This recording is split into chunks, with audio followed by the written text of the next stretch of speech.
Tani po përmendet shumë dita e fundit e botës me 2012, nisën dhjetor, desha të di çfarë mendon ti për këtë. Po çfarë ka mendu një musliman për këtë punë? Kur Kurani është plot argumente të qarta se nuk e din ditën e gjykimit askush pas Allahut. Nuk e ka ditë Muhamedi sallallahu alaihi wasallam, as nuk e din askush nga njerëz.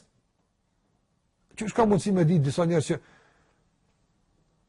thjesht nuk din gjëra elementare për me Allahun xhallahu ala, me ditë këtë sekret.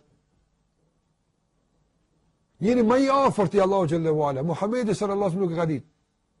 Gjithë këto janë shpifje, trillime, tentativa për të traumatizuar njerëzit, për t'i futur në kontroll, nga se njerëzit kur t'i frikson i kin kontroll pastaj. Një shpifje.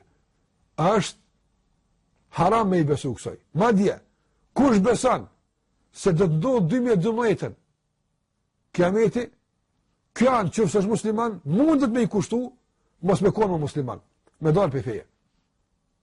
Për shfarë arsye? Për shkak se Allahu ka thonë, nuk e din askush pas Allahut. Dhe tashmë të përgënjeshtrohet ajo që Allahu ka thonë, se nuk e din askush, dhe thuhet se pedi ka dikush, kjo është kufër. Kjo është kufër, dalë për fesë. Pra nuk duhet me marrë këtë gjë të rrezikshme, dhe të panevojshme, dhe nuk është hera e parë që përcaktohet një datë e caktuar për ditën e gjykimit. Dhe këto datë i përcaktojnë grupet e devijuara në bazë të besimeve të tyre. Çdo kush kalkulon me një kalendar të devijuar të tij që e ka. Ata njerëz kanë prit disa herë deri më tani ditën e gjykimit, në vitet e mëhershme. Dhe s'ka ndodhur. Madje është një vit që tash më kujtohet fatkeqësisht që e kanë prit njerëzit ditën e gjykimit shumë më tepër dhe kanë qenë shumë më të bindur se do ndodhet herë se tash 2012. S'ka ndodhur. Ka kaluar të gjë normal. Edhe kjo ka me kalu. Dashur Allah i manduar. 2012, 2013, 2015, 22, Allahu alam. Allahu din më së miri kur bëhet dita e kiametit. Nuk e din askush. Kush do që pretendon? Kush do qoftë ai që pretendon se e din ditën e kiametit kur ka më ndodhur?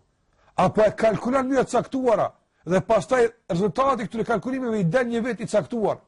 Ai gënjen dhe shpif dhe është haram me i besu. E ndaluar është. Nga se Allahu xhallahu ala nuk na ka lajmëruar për këtë ditë dhe ai e din kur do të ndodhë.